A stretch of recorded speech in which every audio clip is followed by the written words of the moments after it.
দেন last এবং most important যে টিপসটা আমি আপনাদেরকে বলবো সেটা হচ্ছে গিগের মার্কেটিং করা। ক্লায়েন্টকে খুঁজতেছেন, বাট মনে রাখবেন যে একটা সময় ক্লায়েন্টই আপনাকে খুঁজবে। নিঃসন্দেহে তুই ঠিক কথা বলেছিস।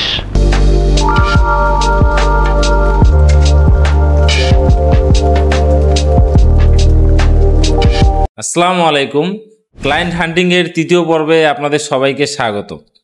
গত পর্বে আমরা কথা বলেছিলাম যে ক্লায়েন্ট আসলে কারা এবং কিভাবে আমরা তাদেরকে রিচ করতে পারি এবং কি মেসেজ পাঠালে ক্লায়েন্ট আমাদের সার্ভিসে ইন্টারেস্টেড ফিল করতে পারে। সো আজকের ভিডিওতে আমি আপনাদেরকে 7টা ইম্পর্টেন্ট টিপস দেব, যেই টিপসগুলো অ্যাপ্লাই করলে আপনারা ফাইবারে ক্লায়েন্ট পেতে পারেন। সো যারা নতুন ফ্রিল্যান্সার তাদের জন্য এই ভিডিওগুলো অনেক বেশি ইম্পর্টেন্ট। সো আমি আপনাদের ভিডিও শুরু করার আগে রিকোয়েস্ট করবো যে চ্যানেলটাকে একটা সাবস্ক্রাইব করে রাখতে এবং ভিডিওটাতে একটা লাইক দিয়ে রাখতে এবং ভিডিওগুলো বেশি বেশি শেয়ার করতে, যাতে যারা নতুন ফ্রিল্যান্সিং শিখছেন তারা এই ভিডিওগুলোর মাধ্যমে উপকৃত হয়। তো চলুন মূল ভিডিও শুরু করা যাক। সো প্রথম যে টিপসটা আপনাদেরকে বলবো সেটা হচ্ছে অ্যাক্টিভ থাকা। সো আপনারা ফাইবারে অ্যাকাউন্ট খুললেন, আপনারা ফাইবারে গিগ সাবমিট করলেন, দেন আপনারা বেশি বেশি ট্রাই করবেন যে ফাইবারে অ্যাক্টিভ থাকা।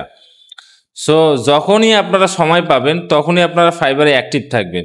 সো অ্যাক্টিভ থাকলে একটা সুবিধা আছে, সেটা হলো যে ক্লায়েন্ট কিন্তু যখন কোনো সার্ভিসের জন্য ফাইবারে সার্চ করে, সো সে যদি ডাটা এন্ট্রি লিখে সার্চ করে, সো আপনারা দেখবেন যে এখানে বেশ কিছু ডিটেলস রয়েছে, যেমন ক্যাটাগরি, সার্ভিস অপশন এবং ফ্রিল্যান্সার ডিটেলস। সো এখানে আপনারা দেখতে পাচ্ছেন যে top rated seller, level 2 seller, level 1 এবং এইখানে একটা অপশন রয়েছে যে অনলাইন নাও। সো আপনারা এখানে দেখতে পাচ্ছেন 46,000 রেজাল্ট, বাট অনলাইনে রয়েছে মাত্র 1700। সো অনলাইন নাও লিখে যদি অ্যাপ্লাই আমরা সার্চ করি তাহলে আমরা দেখব যে 46,000 রেজাল্ট থেকে মাত্র 1700 রেজাল্ট এখন দেখাচ্ছে যারা আসলে এখন ফাইবারে অ্যাক্টিভ রয়েছে। সো অনেক সময় ক্লায়েন্টের খুব দ্রুত কোনো কাজের প্রয়োজন হতে পারে, যে কাজটা তাদের 5 ঘন্টার মধ্যে করা লাগতে পারে বা 2 ঘন্টার মধ্যে করা লাগতে পারে বা রাইট নাও করা লাগতে পারে। সো তখন তারা খোঁজে যে অনলাইনে কারা আছে। সো অনলাইনে অ্যাক্টিভ থাকাটা সবচাইতে বেশি জরুরি, বিশেষ করে যারা নতুন ফ্রিল্যান্সার, যারা এখন কাজ খুঁজছেন তাদের জন্য এই জিনিসটা অনেক বেশি ইম্পর্টেন্ট। সো সেকেন্ড যে টিপসটা আমি বলবো সেটা হলো যে আপনারা আসলে তো সবসময় ফাইবারে অ্যাক্টিভ থাকা তো সম্ভব না, একজন সেলারের পক্ষে 24 ঘন্টা ফাইবারে অ্যাক্টিভ থাকা তো সম্ভব না। তো তারা আসলে সেকেন্ড টিপসটা ফলো করতে পারে, সেটা হচ্ছে নির্দিষ্ট কিছু টাইমে আপনারা ফাইবারে অ্যাক্টিভ থাকবেন, যেই সময়গুলোতে আসলে ক্লায়েন্ট অনেক বেশি ফাইবারে অ্যাক্টিভ থাকে। সো সেই সময়গুলো হলো যেমন সকালবেলা, যেমন হচ্ছে ভোর 5টা থেকে সকাল 8টা বা 10টা পর্যন্ত।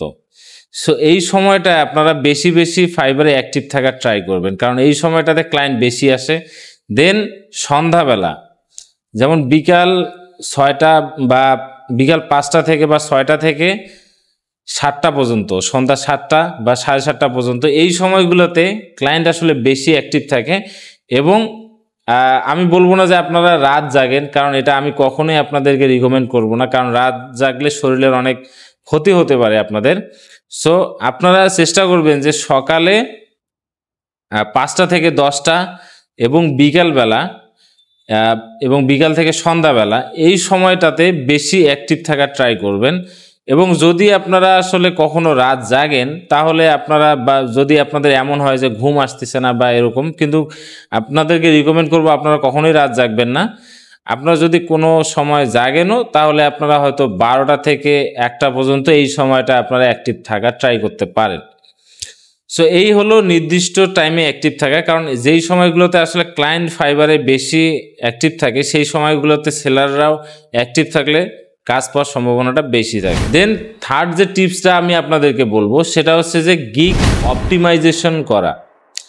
সো আপনারা যদি দেখেন যে আপনাদের গিগ সাবমিট করার পর বা গিগ ক্রিয়েট করার পরে আপনাদের গিগে ইমপ্রেশন বেশি আসতেছে বাট ক্লিক অনেক কম আসতেছে, সো সেই সময় আপনাদেরকে বুঝতে হবে যে আপনাদের গিগটা মানুষের কাছে পৌঁছাচ্ছে বাট মানুষ সেটাতে ক্লিক করতে ইন্টারেস্টেড ফিল করতেছে না। সো আপনাকে যে কাজটা করতে হবে, আপনার গিগটা সময়ের সাথে সাথে অপটিমাইজ করে নিতে হবে। কারণ আপনি যদি গিগটাকে অপটিমাইজ না করেন, বা আপনি যে টাইটেল দিছেন, যে গিগ ইমেজ আপনি দিছেন, বা যে গিগ ডিসক্রিপশন দিছেন, সেটাই যদি আপনি চান যে সারা জীবন এভাবেই থাকবে, সেটা কখনোই সম্ভব না। আপনাকে সময়ের সাথে সাথে আপনার টাইটেল আপডেট করতে হবে, আপনার গিগ ইমেজটাকেও আপডেট করতে হবে, এবং আপনার গিগ ডিসক্রিপশনও চেঞ্জ করা লাগতে পারে। সো আপনি এই কাজগুলো করে, আপনি এই চেঞ্জেসগুলো করার মাধ্যমে আপনি দেখতে পাবেন যে আপনার রেজাল্টটা কি আসতেছে, আপনার কি ইমপ্রেশন আগের তুলনায় বেশি আসতেছে, বা ক্লিক আগের তুলনায় বেশি আসতেছে কিনা, সেটা আপনি চেক করে নিতে পারেন। কিন্তু যদি আপনি দেখেন যে আপনার ইমপ্রেশন 100টা, 200টা বা 1000টা, বাট আপনার ক্লিক 2টা, 3টা, 5টা, তার মানে আপনাকে বুঝতে হবে যে ক্লায়েন্ট আপনার গিগটা দেখতেছে বা তার সামনে আসতেছে, বাট তার এটা পছন্দ হচ্ছে না। সো আপনাকে সেই গিগটাকে আপডেট করতে হবে, গিগ ইমেজটাকে চেঞ্জ করতে হবে, আরও বেশি আই কেসিং করতে হবে। তাহলে ক্লায়েন্ট আপনার সার্ভিসগুলো দেখে ইন্টারেস্টেড ফিল করবে এবং আপনার অর্ডার পাওয়ার সম্ভাবনা বেশি হবে। তখন দেন ফোর্থ যে টিপসটা আমি আপনাদেরকে বলবো, সেটা হচ্ছে client communication. So client communication নিয়ে এর আগেও আমি আপনাদের একটা ভিডিও তৈরি করে দেখাইছি যে ক্লায়েন্ট কমিউনিকেশন আসলে কতটা ইম্পর্টেন্ট একটা বিষয়। সেই ভিডিওটা আপনারা দেখে নিতে পারেন, আমি ডিসক্রিপশনে দিয়ে রাখবো। সো ক্লায়েন্ট কমিউনিকেশন যদি আপনারা ভালো না করতে পারেন, তাহলে ক্লায়েন্ট আপনাকে মেসেজ করলো, বাট আপনি আসলে ক্লায়েন্টের মেসেজটা যদি আপনি ভালোভাবে বুঝতে না পারেন, তাহলে আপনি যে মেসেজটা তাকে দিলেন সেটা ক্লায়েন্টের রিকোয়ারমেন্টের সঙ্গে এক হবে না।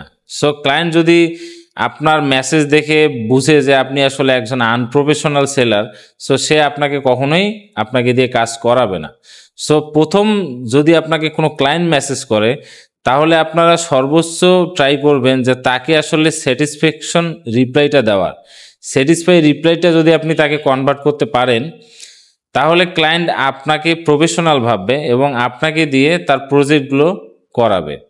সো ক্লায়েন্ট কমিউনিকেশনটা অনেক বেশি ইম্পর্টেন্ট। আপনারা ফুল ডিটেলস জানার জন্য আমি রিকমেন্ড করব এই ভিডিও শেষ হলে আপনার ক্লায়েন্ট কমিউনিকেশনের ভিডিওটা দেখে নিতে পারেন। দেন যে টিপসটা আপনাকে বলবো সেটা হচ্ছে যে ক্লায়েন্টের প্রবলেম ফাইন্ড আউট করার ট্রাই করবেন এবং সেটাকে সলিউশন করার ট্রাই করবেন। ধরুন ক্লায়েন্ট আপনার কাছে কোনো গ্রাফিক্স ডিজাইন বা ডাটা এন্ট্রি এই রিলেটেড কোনো একটা কাজ নিয়ে আপনার কাছে এসছে।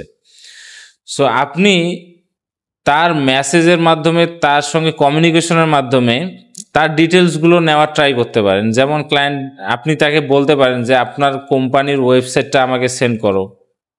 সো আপনি তার কোম্পানির ওয়েবসাইটে ঢুকে তার কোম্পানির সোশ্যাল মিডিয়াগুলো আপনি দেখে নিতে পারেন, বা তার অন্যান্য যে প্ল্যাটফর্মগুলো রয়েছে সেগুলো আপনি চেক করে দেখতে পারেন, এবং দেখে আপনি কিছু কিছু প্রবলেম আপনি আইডেন্টিফাই করবেন যে এই প্রবলেমগুলো আপনার ওয়েবসাইটে বা আপনার সোশ্যাল মিডিয়ার আপনার কভার ডিজাইনের মধ্যে আমি পাইছি, বা এটা এই ধরনের। সো আমার কাছে এই সার্ভিসগুলো আছে। সো আপনি যদি এই সার্ভিসগুলো ট্রাই করেন, তাহলে আপনার এই প্রবলেমগুলো সলভ হয়ে যাবে। সো আপনি যদি এই ধরনের মেসেজ তাকে বলেন বা এই ধরনের কাজ তাকে দেখাতে পারেন, তাহলে ক্লায়েন্ট আপনার কাজের প্রতি ইন্টারেস্টেড হওয়ার সম্ভাবনা অনেক বেশি থাকবে, এবং সে যে কাজটা নিয়ে আপনার কাছে এসেছে সে কাজটা তো আপনাকে দিয়ে করাবেই, বাকি কাজগুলো আপনাকে দিবে। সো আপনার অনেকগুলো অর্ডার একসঙ্গে পাওয়ার সম্ভাবনা বেশি থাকবে, বা লং টার্ম সার্ভিস দেওয়ার চান্সেস বেশি থাকবে। সো আপনারা চেষ্টা করবেন যে ক্লায়েন্টকে লং টার্মে সার্ভিস দেওয়া। একটা ক্লায়েন্টের কাছে যদি আপনি একটা অর্ডার কমপ্লিট করে যদি আপনি অনেক খুশি হয়ে যান, তাহলে আমি বলবো যে এটা আসলে কখনোই খুশি হওয়ার কিছু না। আপনি তাকে লং টার্মে আপনি তাকে সার্ভিস প্রোভাইড করেন। আপনি তাকে ইমেল মার্কেটিং সার্ভিস প্রোভাইড করতে পারেন, আপনি তাকে ডাটা এন্ট্রি সার্ভিসের পাশাপাশি গ্রাফিক্স ডিজাইনের সার্ভিসের অফার দিতে পারেন। সো ক্লায়েন্টকে মাল্টিপল সার্ভিসে যদি আপনি অ্যাড করে নিতে পারেন, তাহলে আপনি আসলে লং টার্মে তার সঙ্গে কাজ করে নিতে পারবেন। এজন্য আসলে আপনাকেও মাল্টিপল স্কিল শিখতে হবে, একটা স্কিলের মধ্যে ফিক্সড হয়ে থাকলে হবে না আসলে। সো এই জন্য আমি আপনাকে নেক্সট যে টিপসটা আপনাকে দেবো সেটা হচ্ছে যে মাল্টিপল গিগ তৈরি করুন বা মাল্টিপল সার্ভিস তৈরি করুন। সাপোজ আপনি মনে করেন যে ডাটা এন্ট্রি সার্ভিসের জন্য আপনি গিগ তৈরি করেছেন। সো আপনি মাল্টিপল আরও বেশ কয়েকটা গিগ তৈরি করুন যেগুলো আসলে অন্য ইন্ডাস্ট্রির জন্য ডাটা এন্ট্রি সার্ভিস। যেমন আপনি মনে করেন ডাটা এন্ট্রি সার্ভিস একটা কমন, আপনি একটা গিগ তৈরি করেছেন, আপনি পরবর্তী গিগটা তৈরি করুন যে রিয়েল এস্টেট বিজনেস যারা করে তাদের জন্য আপনি ডাটা এন্ট্রি সার্ভিস প্রোভাইড করেন, বা আপনি ডক্টরস বা হেলথ কেয়ার রিলেটেড ইন্ডাস্ট্রির জন্য আপনি ডাটা এন্ট্রি সার্ভিস প্রোভাইড করেন। সেম কাজ আপনি গ্রাফিক্স ডিজাইনের ক্ষেত্রেও, আপনি যদি লোগো ডিজাইন করেন, আপনি লোগো ডিজাইনের একটা কমন গিগ দিন, পাশাপাশি আপনি রিয়েল এস্টেটের জন্য একটা লোগো ডিজাইনের গিগ দিন, আপনি প্লাম্বারদের জন্য একটা লোগো ডিজাইনের সার্ভিস ওপেন করুন। সো আপনাকে একসঙ্গে, আপনি তো নতুন অ্যাকাউন্ট ক্রিয়েট করলে আপনি তো 7টা গিগ তৈরি করতে পারবেন। সো আপনি একটা গিগ তৈরি করেই কেন বসে থাকবেন, আপনি সেম ক্যাটাগরি বা সেম গিগের আপনি আরও বেশ কয়েকটা গিগ তৈরি করুন। সো আপনি টেস্ট করতে পারবেন যে আপনার কোন গিগটা আসলে কাজ করতেছে বা কোন গিগটা আসলে রেজাল্ট ভালো আসতেছে। সো সেই অনুযায়ী আপনি আপনার গিগের মার্কেটিং স্ট্র্যাটেজি সাজাতে পারেন এবং আপনি আপনার সার্ভিসগুলো ফাইবারে তুলে ধরতে পারেন। দেন লাস্ট এবং মোস্ট ইম্পর্টেন্ট যে টিপসটা আমি আপনাদেরকে বলবো সেটা হচ্ছে গিগের মার্কেটিং করা। সো আপনি ফাইবারের সবগুলো টিপস অ্যাপ্লাই করার পরেও আপনি যদি ভাবেন যে এখনও আমি কাজ পাচ্ছি না, এটা আসলে কখনোই এরকম না যে আপনি কোন জায়গায় বা কোন কাজটা করার মাধ্যমে আপনি কাজ পাবেন সেটা আসলে আপনিও জানেন না, আমিও জানি না, কেউ জানে না। সো আমরা আসলে সবগুলো সম্ভাবনাকে আস্তে আস্তে অ্যাপ্লাই করে আমরা দেখব, দেন আপনার কাজ পাওয়ার সম্ভাবনাটাকে আমরা আরও অনেক বেশি বাড়িয়ে নেব। সো তখন আপনি আসলে একটা কাজ পেতে পারেন এবং সেখান থেকে আপনার ফ্রিল্যান্সিং জার্নি শুরু হবে। সো সবসময় মনে রাখবেন যে আপনার প্রথম সিঁড়িটা অনেক বেশি উঁচু, দেন পরের সিঁড়িগুলো অনেক ছোট। সো যখন আপনি একটা সময় আসলে ক্লায়েন্টকে খুঁজতেছেন, বাট মনে রাখবেন যে একটা সময় ক্লায়েন্টই আপনাকে খুঁজবে। সো সেই জায়গা পর্যন্ত পৌঁছানোর জন্য আপনাকে অনেক বেশি স্টেপ অতিক্রম করতে হবে। সো লাস্ট যে স্টেপটা নিয়ে আমি কথা বলবো সেটা হচ্ছে গিগের মার্কেটিং। সো আপনি আপনার সার্ভিস ওপেন করার পরে আপনার সার্ভিসগুলো আপনি মার্কেট প্লেসের বাইরে গিগের মার্কেটিং করবেন। যেমন আপনি লিঙ্কডইনে গিগের মার্কেটিং করতে পারবেন, আপনি ইনস্টাগ্রামে করতে পারবেন, আপনি ফেসবুকে করতে পারবেন, আপনি সোশ্যাল মিডিয়াগুলোতে গ্রুপগুলোতে করতে পারবেন, প্লাস আপনি ইমেল মার্কেটিং করেও আপনার গিগের মার্কেটিং করতে পারবেন। সো গিগের মার্কেটিংটা অনেক বেশি ইম্পর্টেন্ট, কারণ হচ্ছে আপনি যদি আপনার টার্গেটেড অডিয়েন্সগুলোকে, যেমন আপনি ডাটা এন্ট্রি সার্ভিস প্রোভাইড করেন। সো ডাটা এন্ট্রি সার্ভিসের সাপোজ আমি ধরলাম যে আপনি প্রোডাক্ট লিস্টিং নিয়ে কাজ করেন।